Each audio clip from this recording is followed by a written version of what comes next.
Devil husband episode 15. కథలోకి వెళ్ళే ముందు పక్కనున్న బెల్ ఐకాన్ని క్లిక్ చేస్తే నేను ఎపిసోడ్స్ రిలీజ్ చేసిన వెంటనే మీకు నోటిఫికేషన్స్ అందుతాయి. ఇక ఆలస్యం చేయకుండా కథలోకి వెళ్ళిపోదాం. అవుట్ సమీ! చాలా గట్టిగా అరిచాడు రుద్ర ఒక్కసారిగా. గుండె జారిపోయినట్టు అనిపించింది సమీరాకి అతని కోపం చూస్తుంటే. అయినా కూడా ఆమె ప్రేమ ఆమెను వెనకడుగు వేయనివ్వలేదు. దగ్గరగా వెళ్ళి రుద్ర ముందు మోకాళ్ళ మీద కూర్చుంటూ అతని చేతులు రెంటిని తన చేతుల్లోకి తీసుకుంది. విసురుగా వెనక్కి లాక్కున్నాడు రుద్ర తన చేతుల్ని. కోపం ఉంటుంది నీకు నా మీద, ఐ నో అంష్. కానీ నువ్వు శక్తిని పెళ్లి చేసుకోవడమే కరెక్ట్. తనకిప్పటికన్నా లైఫ్లో అన్నీ దక్కాలి, అన్ని సంతోషాలు ఉండాలి. అలా ఉండాలంటే నువ్వు ఖచ్చితంగా తన లైఫ్లోకి వెళ్ళాలి అంష్ అంటూనే మళ్ళీ రుద్ర చేతుల్ని తన చేతుల్లోకి తీసుకొని వాటిని తన పెదవుల దగ్గరికి తెచ్చుకొని కిస్ చేసింది సమీర. ఓహ్, ఓకే దెన్ మళ్ళీ ఇప్పుడు నువ్వు ఎందుకు వచ్చావు ఇక్కడికి అన్నాడు ఆమె వైపు కనీసం చూడను కూడా చూడకుండా తన లోపల పెరుగుతున్న ఆగ్రహాన్ని అతి కష్టంగా అణుచుకుంటూ రుద్ర. దూరమైపోతున్నావు కదా, ఇక ఎప్పటికీ నువ్వు నా వాడివి కాలేవు కదా, అందుకే ఒక్కసారి నిన్ను నా వాడిగా చూసుకోవడానికి వచ్చాను రుద్ర అంది బేలగా సమీర. వెంటనే ఆమె గొంతు పట్టుకొని చంపేస్తాను ఆ మాట అన్నావంటే అన్నాడు రుద్ర చాలా ఆవేశంగా. అదే నిజం మనిష్, అదే నిజం అంది కన్నీళ్లు విడుస్తూ సమీర.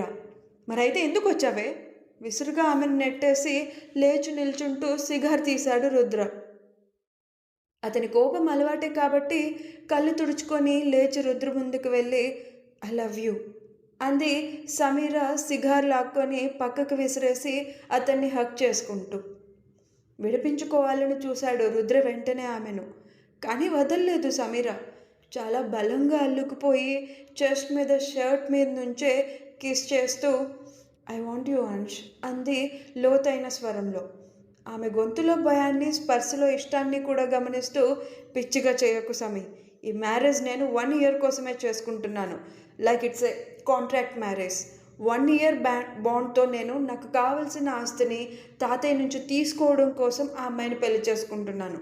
1 ఇయర్ తర్వాత తనెవరో నేనెవరో అన్నాడు రుద్ర చాలా స్థిరంగా.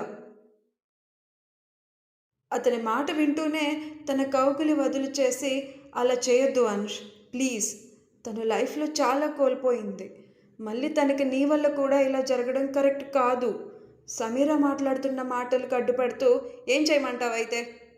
ఇష్టం లేకుండా నేను తనతో కలిసి ఉండాలా? నాకు అంత అవసరం లేదు. నేను తనపై బలవంతంగా ఫీలింగ్స్ని రప్పించుకోవాల్సిన పని లేదు నాకు అన్నాడు రుద్ర సమీర రెక్కపట్టి లాగి తన కౌగిల్లో బందీ చేసుకుంటూ. తనపై బలవంతంగా ఫీలింగ్స్ని రప్పించాల్సిన అవసరం లేదు అంష్. ఇష్టం లేకుండా కూడా తనతో కలిసి ఉండాల్సిన అవసరం కూడా ఉండదు. అదే పెళ్ళికున్న మ్యాజిక్. ఆ పెళ్లి బంధం ఒక్కసారి ఒకరితో ఏర్పడితే ఇష్టం, ప్రేమ, ఫీలింగ్స్ అన్నీ వాటంతట అవే వస్తాయి. టైం పట్టొచ్చు మీకు, కానీ ఖచ్చితంగా వస్తాయి, నీలోనూ తనలోనూ కూడా. సమీర మాటలు రుద్రకి నచ్చట్లేదు. విసురుగా వెనక్కి తోసేయాలని చూశాడు వెంటనే.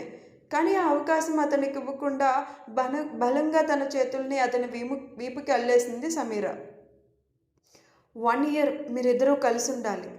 ఎలా అయినా సరే ఒప్పుకుంటాను. ఈ 1 ఇయర్లో నీకు నిజంగా తనపై ఇష్టం, ప్రేమ, ఫీలింగ్స్ ఇలాంటివి ఏమీ కలగకపోతే ఖచ్చితంగా మనమిద్దరం మళ్ళీ ఒకటవుతాం. కానీ ఒకవేళ కలిగితే అని అడుగుతూ అతని కళ్ళల్లోకి చూసింది సమీర. నెవర్ అన్నాడు రుద్ర చాలా స్థిరంగా ఆమె కళ్ళల్లోకి చూస్తూ. ఒకవేళ కలిగితే అంది కావాలని తరికిస్తూ సమీర. గట్టిగా ఇన్హేల్ అండ్ ఎక్స్హేల్ చేసి ఇప్పుడేమంటున్నావు నువ్వు అన్నాడు విసుగ్గా రుద్ర. ఒక్కసారి నువ్వు నా వాడిగా మారాలి. ఇది తప్పని నాకు తెలుసు అంష్, కానీ నాకు మాత్రమే సొంతం అనుకున్న వాడిని నేను ఇప్పుడు మరొకరికి ఇచ్చేస్తున్నాను. అలా ఇచ్చేసే ముందు నేను పూర్తిగా నా సొంతం చేసుకుని ఇవ్వాలనుకుంటున్నాను. ఇది నా స్వార్థమో, నీ మీద పిచ్చి ప్రేమో, ఇంకేదో నాకు తెలియదు. కానీ ఒక్కసారి నువ్వు నాకు కావాలి అంష్. పూర్తిగా నువ్వు నాకు కావాలి. మొత్తంగా నువ్వు నాకు కావాలి. You are mine. అని ఫీలింగ్ నువ్వెప్పుడు గుర్తొచ్చినా నాకు కలగాలి. ఈ క్షణాలు నా కళ్ళల్లో మెదలాలి. నాతో గడిపిన ఈ క్షణాలను నేను ఫీల్ అవ్వాలి ఫిజికల్లీ అండ్ మెంటల్లీ కూడా నువ్వు గుర్తొచ్చినప్పుడు. నిన్ను దూరం చేసుకుని నేను బ్రతకలేను అంష్, నాకు తెలుసు. కానీ యు ఆర్ మైండ్ కంప్లీట్లీ అనే ఒక్క ఫీలింగ్ నన్ను బ్రతికించాలి.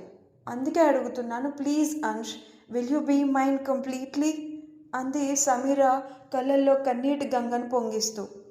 ఆమె మాటలు విన్న రుద్ర ఇక ఆలస్యం చేయలేదు. వెంటనే డోర్ లాక్ చేయాలన్నది కూడా గమనించుకోకుండా సమీరాని దగ్గరికి తీసుకొని ఇరువురి పెదవులను జత కలిపేశాడు. ఇష్టంగా అతని ముద్దుకు సహకరిస్తూ కంటి కొనల నుంచి కన్నీళ్లు విడుస్తుంది ఆమె.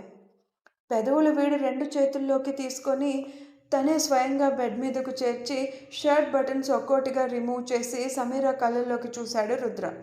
సమీర కూడా అతన్ని రెప్పకొట్టుకు చూస్తూ ఓపెన్ అయిన షర్ట్ బటన్స్ నుండి రుద్ర బేర్ బాడీని చూస్తూ గుటకలు మింగింది. ఆమె కళ్ళల్లో కనిపిస్తున్న ఇష్టం తనని ప్రొవోక్ చేస్తుంటే వెంటనే ఆమె మీద వాలిపోయి మరోసారి లిప్స్ లాక్ చేసి మెల్లగా ఆమె మెడవంపుల్లోకి జారాడు. అతని జుట్టు కుదుళ్ళలోకి వేళ్ళు జొప్పించి ఇష్టంగా కిస్ చేసింది సమీర కూడా. అంష్ ఆమె పెదవులు పలికిన తన పేరు మళ్ళీ మళ్ళీ వినడానికి అన్నట్టు అతను కంటిన్యూ అవుతుంటే ఆమె ఈ ఒక్కసారికే తన సొంతమయ్యే అతనికి తనను తాను కంప్లీట్లీ ఇచ్చేస్తూ ఒక మైనపు ముద్దులా మారి అతనికి తగ్గట్టుగా మౌల్డ్ అయింది. సరిగ్గా అదే సమయానికి శక్తి డోర్ ఓపెన్ చేసుకుని ఆ గదిలోకి వచ్చేయడంతో సమీర కంగారుగా రుద్రను తనపై నుంచి నెట్టాలని చూసింది. కానీ రుద్ర మాత్రం తన ఫీలింగ్స్ని ఆ సమయంలో కంట్రోల్ చేసుకోవడం కూడా ఇష్టం లేనట్టు సమీరాని తన సొంతం చేసుకుంటూనే డోర్ వైపు చూశాడు. శక్తిని చూడగానే అర్థమైపోయింది ఆమె పెళ్లి కూతురని చేసుకున్న అలంకరణ వల్ల. ఇక ఆమె కళ్ళకి నిజాన్ని చూపించే అవకాశం ఇలా వచ్చినందుకు కావాలని రుద్ర కూడా సమీరాని దూరం చేయలేదు మొండిగా ఆ క్షణాన. శక్తి భయంగా వెంటనే బయటకు వెళ్ళిపోతే సమీరాని పూర్తిగా తన దాన్ని చేసుకొని వదిలాడు రుద్ర కాసేపటికి. అప్పటికి శక్తిని ప్రేమించని అతను సంవత్సరం అగ్రిమెంట్ తర్వాత వాళ్ళిద్దరూ విడిపోయాక మళ్ళీ తను ప్రేమించిన సమీరాకే తను దగ్గర అవ్వాలి అనుకున్నాడు. అందుకోసం అతను సమీరాతో ఆ టైంలో శక్తి ముందు అలా బిహేవ్ చేశాడు. కానీ నిజంగానే సమీరా అన్నట్టు పెళ్లి చేసే మ్యాజిక్ వాళ్ళిద్దరి మధ్య వర్క్ అయింది. శక్తి రుద్రలో ఒకరినొకరు ఇష్టపడ్డారు. ఇక ప్రస్తుతానికి మనం వచ్చేసినట్లయితే ఈషా అంటూ వినిపించిన పిలుపుకి వేణుగోపాలస్వామి పాదపూజ చేసుకుంటున్న ఆమె తల తిప్పి వెనక్కి చూసింది. అలా చూసే సమయంలో ఆమె పెట్టుకున్న పెద్ద పెద్ద ఝుంకాలు అటు ఇటు ఊగుతూ గాలికి ఎగురుతున్న ముంగుర్లు శంఖాన్ని పూలిన ఆమె మెడవంపుల్లో పరుచుకొని ఎంత ముద్దుగా కనిపిస్తుందో ఆ ముద్దుగుమ్మ. ఈషా, నీ పూజ అయిపోయిందా తల్లి అని అడుగుతూనే ఆమె దగ్గరకు వస్తారు కృష్ణమూర్తి గారు. అయిపోతుంది నాన్న, ఈ కమలాలను మాధవునికి సమర్పిస్తే ఇక అయిపోయినట్టే అంటూ పక్కనే ఉన్న కమలాల బుట్టను ఒడిలోకి తీసుకొని అందులో ఉన్న నీలి కమలాలతో స్వామి పాదాలకు ఒక్కొక్కటిగా అలంకరించడం మొదలుపెట్టింది, మనసులోనే స్వామి నామాలను ఉచ్చరిస్తూ ఆమె. ఈషా, నీకోసం అల్లుడు గారు వచ్చారు, బయట ఎదురు చూస్తున్నారు, త్వరగా ఈ పూజ పూర్తి చేసి వెళ్ళి అల్లుడు గారితో మాట్లాడు తల్లి అని చెప్పి కృష్ణమూర్తి గారు గుడిలోకి వెళ్ళిపోయారు. ఇప్పుడు ఈ డాక్టర్ ఎందుకు వచ్చినట్టు? చిన్నగా నిట్టూర్చి వేణువు పట్టుకొని మనోహరంగా కనిపిస్తున్న వేణుమాధవ్ని తలెత్తి చూస్తూ అంటుంది ఈషా. నిన్ను చూడాలనిపించి వచ్చాను. అతని స్వరం వినిపించగానే కాటుక కళ్ళను పెద్దవిగా చేసి తల వెనక్కి తిప్పి చూసింది ఆమె. బెదురు నిండిన ఆమె వాలి కళ్ళను చూస్తూ అందంగా నవ్వేశాడు వరుణ్. అది చూస్తూ వెంటనే శక్తి కూర్చున్న చోటు నుంచి లేచి నిల్చుంటూ నడుమును దోపుకున్న ఓణిని వదులు చేసి చేతులు నలుపుకుంటూ చూపుల్ని నేలకు వాల్చేసింది. ఆమె సిగ్గు, భయం, బిడియం చూస్తున్న వరుణ్ మురిసిపోతూ నాతో బయటకు వస్తావా అని అడిగాడు ఆమెకు దగ్గరగా వచ్చి. ఇష్టం లేదు ఆమెకు అతనితో వెళ్ళడం, అందుకే వెంటనే మొహం ముడుచుకుంది. కానీ ఎలా చెప్పాలి ఇష్టం లేదని? అందుకే నాన్నగారిని అడిగి చెప్తాను అంటూ వెంటనే వెనక్కి తిరిగి వెళ్ళిపోబోయింది తండ్రి పూజ చేయడానికి వెళ్ళిన భ్రమరాంబిక అమ్మవారి గుడిలోకి. అది గమనిస్తూ వరుణ్ ఆమె ఓణి కొంగు అందుకొని అడ్డుకున్నాడు, వెళ్ళనివ్వకుండా చటుక్కున. నచ్చలేదు ఆమెకు అతను అలా చేయడం. వెంటనే ముందుకు పడుతున్న అడుగుని అక్కడితో ఆపి వెనక్కి తిరిగి కోపంగా లాగిపెట్టి ఒకటి పీకింది అతన్ని. వరుణ్ చెంప పేలడం, కృష్ణమూర్తి గారు ఈషా అని గట్టిగా అరవడం ఒకేసారి జరిగిపోయాయి. తండ్రి అరిచిన అరుపుకి భయంగా వెనక్కి తిరిగి చూసింది ఈషా. అమ్మవారి మందిర మండపం మెట్ల మీద నిల్చొని తననే ఎర్రబడ్డ కళ్ళతో చూస్తూ కనిపించారు కృష్ణమూర్తి గారు. నాన్న అది నేను అంటూ ఆమె మాట్లాడాలని చూసేంతలో ఆపు, ఇంకా నువ్వేం మాట్లాడుకు అని గట్టిగా కూతురు మీద అరుస్తూనే వాళ్ళ దగ్గరకు వచ్చి వరుణ్ణి చూస్తూ చేతులు జోడించి, బాబు క్షమించండి, నా బిడ్డ ఏదో పొరపాటున మీతో అలా ప్రవర్తించింది అంటూ కూతురికి బదులుగా ఆ తండ్రి అతనికి భయంగా సంజాయిషి ఇచ్చుకుంటుంటే ఆయన చేతులు పట్టుకొని, లేదు మావయ్య, నాదే తప్పు. ఈషా ఈ కాలం అమ్మాయి లాంటి అమ్మాయి కాదని తెలిసి కూడా నేను కొద్దిగా ఓవర్ చేశాను. అలా తన దుపట్టా పట్టుకోవడం నాదే తప్పు, అందుకే అలా చేసింది. అండ్ ఇది కూడా నాకు చాలా నచ్చింది తనలో అంటూ ఈషా వైపు ఇష్టంగా చూశాడు వరుణ్. లాగిపెట్టి కొట్టడం కూడా నచ్చుతుందా? బాబోయ్, ఇలా కూడా ఉంటారా? మనసులోనే అనుకుంటూ కళ్ళు తిప్పుతుంది ఈషా. ఆ కళ్ళు తిప్పడం చూస్తేనే అర్థమవుతుంది వరుణ్కి ఆమె ఏమనుకుంటుందో లోపల. చిన్నగా నవ్వుతూ చెవులు పట్టుకొని సారీ అని కళ్ళు చిన్నవి చేసి చెప్పి, ఇలా కూడా ఉంటాను నీ ముందు నేను అంటాడు వరుణ్. అది చూస్తూ కృష్ణమూర్తి గారు కాబోయే అల్లుడికి కూతురు మీద ఉన్న ప్రేమకు మనసులోనే పొంగిపోతూ, మీరు మాట్లాడుకోండి అల్లుడు గారు, నేను అమ్మవారికి నైవేద్యం సమర్పించాలి అంటూ పక్కకు వెళ్ళిపోబోతే, మావయ్య ఈశాని నాతో బయటకు పంపిస్తారా అని ఆయన వైపు నుంచి పర్మిషన్ తీసుకోవడం కోసం చాలా స్వీట్గా అడుగుతాడు వరుణ్. అల్లుడు బాబు అంత ముద్దుగా అడుగుతుంటే మామగారు మాత్రం నో అని ఎలా చెప్తారు? అందుకే వెంటనే తీసుకెళ్ళమంటూ పర్మిషన్ ఇచ్చేసి కూతుర్ని చూస్తూ వెళ్ళమని కళ్ళతోనే చెప్తారు కృష్ణమూర్తి గారు. గుర్రుగా ఓ చూపు తండ్రికి విసిరి వరుణ్ రమ్మనడంతో అతని వెంటే అయిష్టంగానే నడుస్తుంది ఈషా. కాబోయే అల్లుడు వెంట అడుగులు వేస్తూ వెళ్తున్న తన బిడ్డను చూసుకుంటూ, ఏ తల్లి కన్న కూతురువో, ఏ తండ్రి గారాల పట్టివో నాకు తెలియదు, కానీ నన్ను నాన్నను చేశావు. కన్యాదానం చేసే భాగ్యాన్ని నాకు, నా భార్యకు కూడా ఇచ్చావు తల్లి నువ్వు. బిడ్డలు లేని మా జీవితాల్లోకి నువ్వు వచ్చి చీకటిమయంగా ఉన్న మా జీవితంలో రంగులు నింపావు అనుకుంటూ కంటతడి పెట్టుకుంటారు కృష్ణమూర్తి గారు.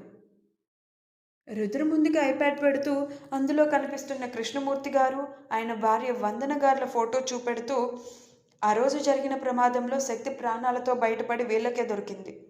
బిడ్డలు లేని వీళ్ళు శక్తిని తమ బిడ్డగా చూసుకుంటూ, తమ కన్న బిడ్డగానే పెంచుకుంటూ ఈ 1.5 years నుంచి చాలా జాగ్రత్తగా ప్రేమగా చూసుకుంటున్నారు. ఇప్పుడు 2 రోజుల్లో పెళ్లి కూడా చేయబోతున్నారు డాక్టర్ వరుణ్ వర్మతో అంటూ వరుణ్ పిక్ని కూడా రుద్రకి స్క్రోల్ చేసి చూపిస్తూ, ఆల్రెడీ ఇద్దరికి ఎంగేజ్మెంట్ కూడా అయిపోయింది అని ఎంగేజ్మెంట్ రోజు శక్తితో కలిసి దిగిన వరుణ్, శక్తిలు జంటగా ఉన్న ఫోటో కూడా చూపించాడు అసద్ రుద్రకి. అది చూడడంతోనే రుద్ర ఐప్యాడ్ని విసురు కొట్టాలని చూస్తుంటే అడ్డుకుంటూ, శక్తికి ప్రస్తుతం తనెవరు ఏంటి అనేది గుర్తులేదు. తనకు తెలిసిందల్లా ఒక్కటే, కృష్ణమూర్తి వందన గారుల కూతురుగా మాత్రమే తనను తాను భావిస్తుంది. ఇప్పుడు వాళ్ళు చూపించిన డాక్టర్ వరుణ్ని పెళ్లి చేసుకోవడానికి కూడా ఒప్పుకుంది తను ఇప్పుడు. అండ్ ఇంకో విషయం, యాక్సిడెంట్ జరిగి శక్తికి జరిగిన సివియర్ హెడ్ ఇంజురీకి న్యూరో సర్జన్గా డాక్టర్ వరుణ్నే ట్రీట్మెంట్ ఇచ్చారు. అతనికి కృష్ణమూర్తి గారు వందన గారులకి శక్తి కన్నబిడ్డ కాదని కూడా తెలుసు. తనకు తెలిసిన ఇన్ఫర్మేషన్ మొత్తాన్ని రుద్రకి చెప్పేసి, ఇప్పుడు ఎలా శక్తిని మనతో తీసుకువెళ్ళాలి అనేది ఆలోచించావా అని అడుగుతాడు అసద్ రుద్ర కళ్ళల్లోకి చూస్తూ. ఫస్ట్ నేను దాన్ని చూడాలి అంటాడు శక్తి మాత్రమే కనిపిస్తున్న పిక్ చూస్తూ. మెరూన్ జెరీ బార్డర్తో గ్రీన్ కలర్ పట్టు లంగావోణిలో ఎలాంటి అలంకరణలు లేకుండా కేవలం పెద్ద పెద్ద జుంకాలు మాత్రమే పెట్టుకొని మెడలో సన్నని నల్లటి దారానికి గోపాలకృష్ణుని లాకెట్తో చేతుల నిండా పచ్చని మట్టి గాజులతో ముద్దుగా బుట్టబొమ్మలా కనిపిస్తున్న శక్తి చాలా కొత్తగా కనిపిస్తుంది రుద్రకిప్పుడు. ఆమెనే ఇష్టంగా చూస్తూ కాసేపు పాటు లోకాన్ని మరిచి కళ్ళు మూసుకున్నాడు రుద్ర. అలా అతను గతంలోకి మరోసారి వెళ్ళాడు. మ్యాక్బుక్లో తలదూర్చి సీరియస్గా వర్క్ చేసుకుంటూ ఉన్న రుద్ర తన గదిలో కొత్తగా వినిపిస్తున్న గాజుల సవ్వడికి విసుగ్గా తలెత్తి చూసేసరికి వాష్రూమ్లో నుంచి అప్పుడే బయటకు వచ్చిన శక్తి కనిపించి వెంటనే మొహం చిట్లిస్తాడు. మోకాళ్ళ పైకే వచ్చిన తన వైట్ షర్ట్లో ఇంకా అంతకన్నా కిందకు రాదని తెలిసినా దాన్ని కిందకు లాక్కునే ప్రయత్నం చేస్తుంది శక్తి. షర్ట్లోనే మునిగిపోయిన తన అరచేతులతో అలా చేస్తుంది ఆమె. అది చూస్తూ, నీకు డ్రెస్సెస్ లేవా? అసహనంగా అడిగాడు మ్యాక్బుక్ పక్కన పెట్టేసి మొబైల్ తీసుకుంటూ రుద్ర. లేవన్నట్టు తలను అడ్డంగా ఊపుతుంది చూపుల్ని నేలపై నుంచి ఇప్పటికీ కూడా అతని మీద నిలుపకుండా శక్తి.